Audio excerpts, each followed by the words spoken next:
윤석열의 외교에 대해서 언론들의 헤드라인을 온라인에서 한번 볼까요? 일본 성인 호응 전무, 상무도 아니고 전무예요. 저자세 윤 대통령 외교 참패. 다음. 우리 국익은 일본 국익과 배치되지 않아. 우리 대통령의 말인가? 다음. 일본 호응 없었던 산무회담 면제부 배상안 결국 쐐기. 이게요, 이제 지금 제가 소개해드린 거는 이제 한경호지만 일반 소위 조중동을 지향하는 조중동 호소인 언론이나 심지어 조중동까지도 지상파는 말할 것도 없고 다 비판 일색이에요. 저렇게 되면 실제로 윤석열은 저는 이 상황에서 이 아젠다에서 참패했다고 보는 거예요. 일단은. 심지어 그렇다잖아요. 제가 오늘 그 정봉주원 방송에서 말씀드렸는데 삼성 장군께서도 저한테 문자 보냈더라고요. 분노하셔가지고. 저것이 대통령인가. 그 정도입니다. 그러니까요. 그 일본에서도 우리나라의 반응, 언론 반응 같은 거를 계속 이렇게 보고 있는데 야후 재팬 같은 데서 모니터링을 해보면 거기 분위기는 앞으로의 한일 관계가 달라지지 않을 거라고 생각하는 그 여론조사가 약 70% 정도 됩니다. 그 정도 되면 지금 윤석열의 수고가 우리는 부글부글 하는데 일본 측에서는 그렇게 뭐 쳐주지 않는다고 볼 수 있는 거죠. 가장 놀랐던 게 이게 무슨 뭐 그거 있잖아요. 뭐 츤데레도 아니고 기시다가 옆에 앉아있는데 윤석열이가 지소미아 툭 이게 뉴스원의 기사인데요. 나 진짜 이거 보고 길이가 문제구나 싶었던 게 봐봐요. 윤석열이 지소미아를 툭 기시다가 깜짝 큰 패 던져 성과 견인 윤 스타일. 저 새끼 이름이 뭐야? 연준이? 야 이 새끼야. 한국에 얻은 성과가 뭐예요 그럼? 그러니까 진짜 중요한 거는 저런 언론들이 실제로 있더라고요. 왜 있잖아 왜 경상도 사나이들이 있잖아요. 뭐 선물 하나 사갖고 와가지고 부인한테 주었다. 툭 던지면서 주었다고 하는 거 그런 것도 아니고 큰 패를 던져 성과 견인 윤 스타일이에요. 그러니까 성과가 있었으면 무슨 말을 못 하겠는데 성과는 없고 무슨 성괴만 한 마리 왔다 갔다 하던데. 왜 웃으시죠? 성괴 없는데 성괴라는 기레기가 날아망치는 거예요? 정말 이게 성과가 무슨 성과가 있는데요? 도대체 우리가 주목할 만한 성과가 단 하나도 없는데 큰 패를 던져서 성과를 견인했다고 하는데 와 이게 무슨 큰 패도 아니야. 사실은 우리 이 패 이거밖에 없었어. 유일한 패야. 유일한 패. 그러니까 지금 결론부터 먼저 말씀드리면 한국이 얻는 이익은 없고 일본의 이익이 어마어마하게 커. 정봉주원 표현에 의하면 100대 빵이에요. 보통 외교는 49대 51 정도로 한다는 거예요. 자, 결국 윤석열이 지소미아 정상화를 먼저 제안했다. 지소미아가 정상화되면 이득 보는 나라는 일본밖에 없거든. 북한 미사일 쏘고 나는 정보를 한국이 먼저 일본에 알려주는 거예요. 큰 틀에서 보면. 그건 사실 일본이 우리한테 달라고 좀 구걸 좀 하는 꼴을 보고 해줄까 말까? 이 정도까지만 나가도 되는 건데 굳이 이거를 왜 먼저 줍니까? 이거 연애 못하는 애들 그러니까 김건희한테 걸려가지고 저런 식으로 사는 거잖아요. 밀당 한번 해보지 못하고 더 많이 사랑한 사람이 약자라는 그 굉장히 중요한 교훈을 잊어버린 거죠. 왜 먼저 퍼줍니까? 원래 그런 거예요. 밀당도 못해. 내가 말씀드렸잖아. 내가 대통령에도 너보단 잘하겠다. 외교는 밀당이거든요. 내가 이거 좀 더 못 줄래가 돼야 되는데 또 한 볼게요. 지금 반도체 세계 품목 지소미아 WTO 제소철에 이 모두가 일본의 이익이에요. 일본의 이익을 퍼준 정도가 아니라 이건 뭐 게임도 아니고 뭐도 아니고 이거 보니 국민들 입장에서 저한테 건네는 인사가 그거 아니에요. 프로님 괜찮으세요? 혈압 때문에 괜찮으세요? 이게 정상적인 톤으로 방송을 할 수가 없을 정도야. 정상적인 톤으로 방송하는 레거시 미들에 나온 평론가 새끼들은 다 매국노들인 거야. 분노를 어떻게 안 할 수가 있냐고. 기시다가 깜짝 놀랄만 하죠. 뭐 이런 것까지 내준다고? 바보인 줄은 알았지만 이렇게 바보인 줄은 몰랐네. 사실 우리가 엎드려서 절 받고 와야 되는 건데 오히려 우리가 엎드려가지고 다 퍼주고 온 거 아닙니까? 네. 진짜 너무 화가 납니다. 봐봐요. 여기다가 한일 정상회담 주요 합의 내용을 보면 여기에 보면 뭐 한일 경제 안보 협의체 조기 복원? 한국 이익이 거의 없어요. 지소미아 복원. NSC 차원의 경제 안보 대화 이거는 북한에 대해서 뭐 중국에 대해서 한일 양국이 공조한다 이런 의미가 없어요. 한일 정상 셔틀 외교 재개 이것도 한국이 갖고 있는 실익이 별로 없다고요. 북한 대응 안보 협력 강화 이것도 한국이 얻는 실익이 별로 없어요. 사실 북한 대응 안보 협력 강화는 실익이 아니라 우리한테 해가 됩니다. 아. 음. 지금 가장 중요한 문제 중에 하나가 일본이 북한을 타격할 수 있게 해버렸어. 그걸 어쩌겠느냐. 저걸 내가 뭐라고 하겠냐. 다시 한번 말씀드려요. 문재인 정부 때는 북한을 타격하려면 미국이나 일본 다 한국의 허락을 받아야 된다가 이렇게 바뀐 거예요. 다음에 WTO 제소를 지가 먼저 처리했어요. 아, 이거 진짜 심각하더라고요. 굳이 철회할 필요가 있나요? 그냥 중지 정도까지 했어도 괜찮았을 텐데. 그리고 한일 미래 협력 기금 신설? 이거 장학금 주는 거 아니야. 우리가 돈이 없어서 장학금 받고 일본에 가야 되나요? 한일 관계 발전시키기 위한 의견 일치. 그러니까 사실 성과라고 할 수 있는 게 하나도 없는데 그리고 일본의 화이트리스트 원상복구는 아직 이래집니다.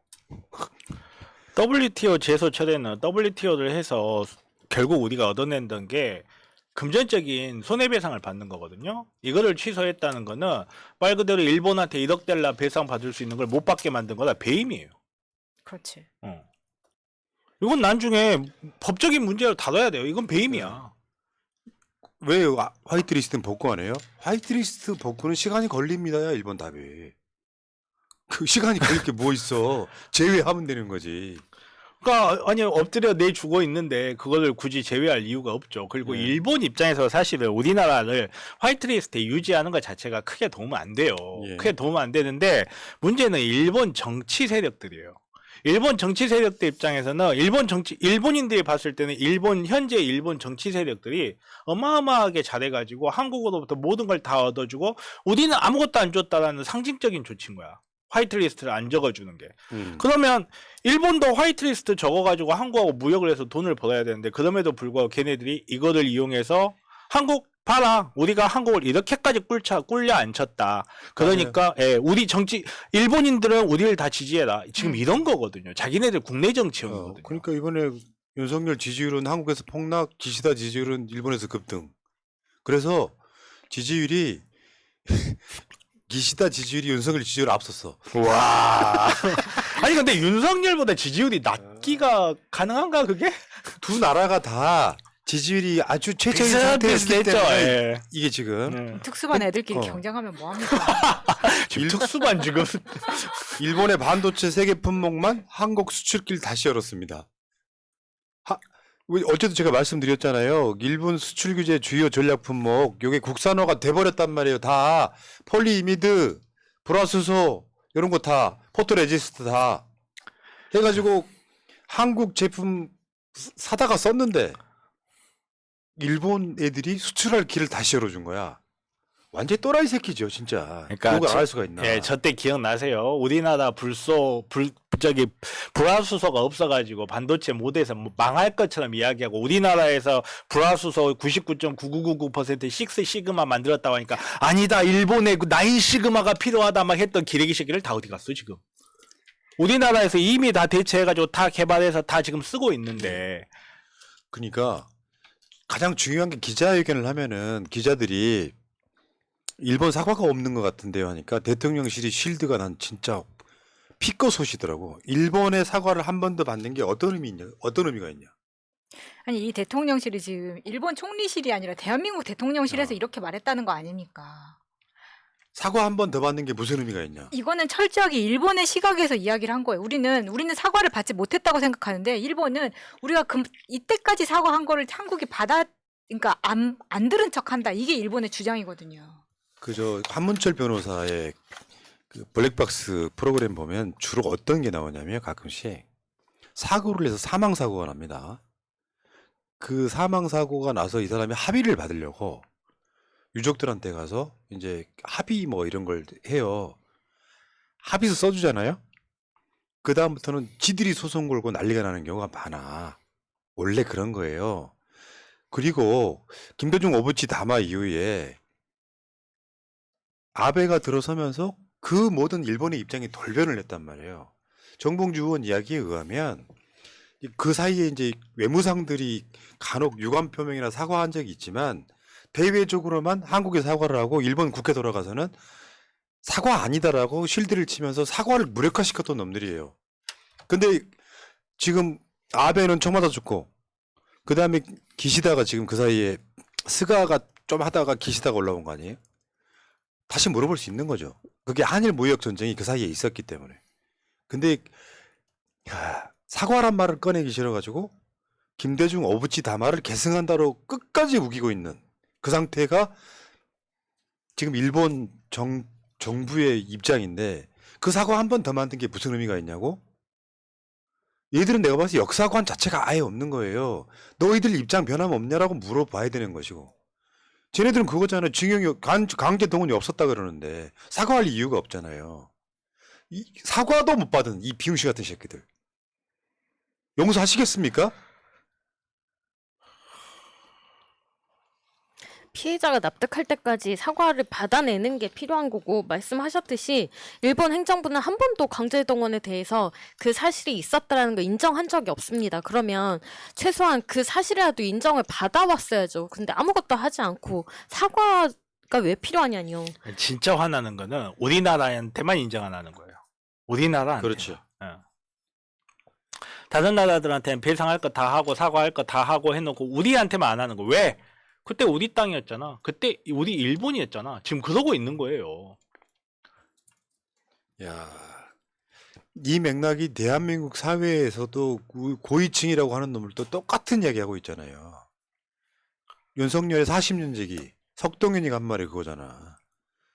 사과하고 배상해달라고 악쓰는 나라는 한국밖에 없다. 똑같은 맥락이거든요. 근데 기자들이 물어봅니다. 기시다한테. 그럼 일본은 뭐 주냐? 했더니 기시다가 답을 안 해요. 준 게 없거든.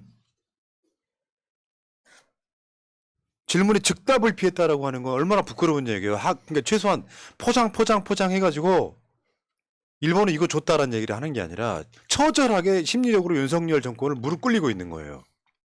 대답하지 않고 외교전에서 100대 0으로 이겼다라고 자신감 있게 얘기하는 겁니다. 우리는 준 거 없었는데 우리가 다 이겼다. 근데 그게 왜곡을 시키고 있는 게 어젯밤에도 관방 장관이 나와서 이야기를 했어요. 기자회견을 했는데 우리 쪽에서는 그것에 관련된 기자회견을 하지 않습니다. 그래서 기자들이 물어보더라도 뭐 거기까지 알아야 되냐는 식으로 이야기를 하는 거예요. 윤석열이 지금 그 방일 하기 전에 요미우리 인터뷰를 보면서 우리가 얼마나 충격받았습니까? 우리한테 설명해주지 않은 것들을 요미우리랑 인터뷰해서 우리가 알고 나서 우리 국민의 충격이 되게 컸는데 지금 똑같은 상황인 거예요. 일본은 장관이 나와서 기자회견을 해서 브리핑을 해주는데 우리나라는 그 누구도 지금 하고 있질 네. 않다는 겁니다. 윤석열이 기자회견할 때 공동 기자회견할 때 한 말 한번 볼게요. 여러분들 비껴서실 거예요. 2018년에 정부의 입장과 또 정부의 65년 협정 해석과 다른 내용의 판결이 선고가 됐습니다. 구상권 행사라는 것은 상정하고 있지 않습니다. 이게요.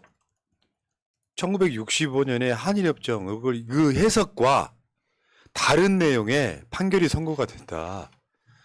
이걸 매국노라고 하는 겁니다. 개인에 대한 구상권은 그러니까 배상은 남아 있다라고 판결을 했음에도 불구하고. 그러니까 정부 해석에서도 분명히 개인의 구상권이 남아 있다라고 했는데 앞에 나가서 이런 거짓말을 한 거예요.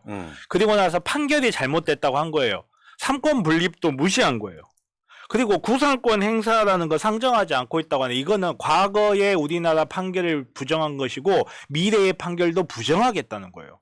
구상권을 상정한지 안 하는지 법원이 판단할 문제인데 그걸 왜 네가 판단하며 네 돈으로 줄 거야? 아니 구상권을 그대로 하면 한국 기업들이 돈을 모아가지고 피해자한테 준다 칩시다 일단은.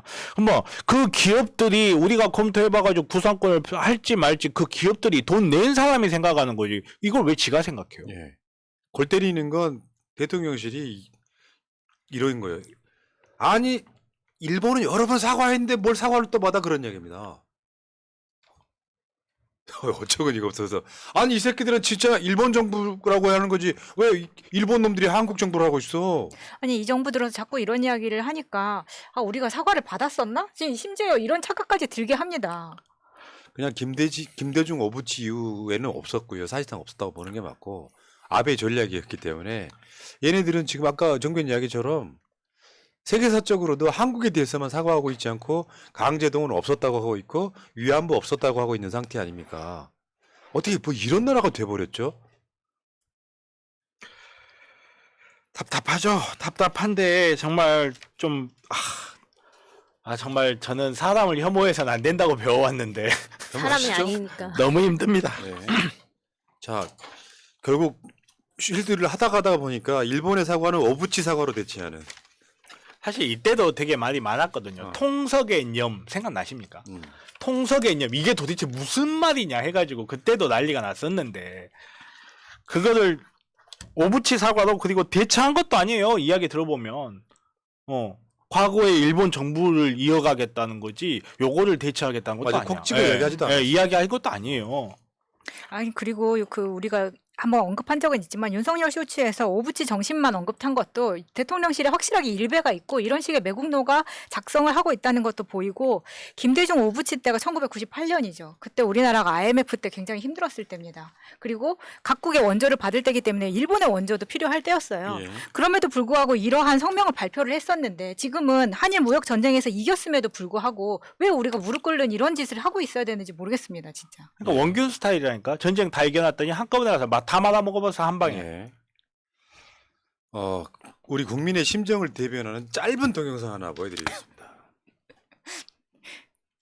한 20번 보여주세요. 욕설로는 안 된다 진짜. 나 진짜. 이거 내부자들이죠. 이 정도로 용서할 수 없습니다. 이 정도로 용서할 수 없어요. 아니, 저 정도로 분노가 정말. 네. 자, 한번 끊고 가겠습니다. 자, 상근이님 여러 번 주셨고요. 감사해요. 전유진님, 카사노바 지조님 감사합니다.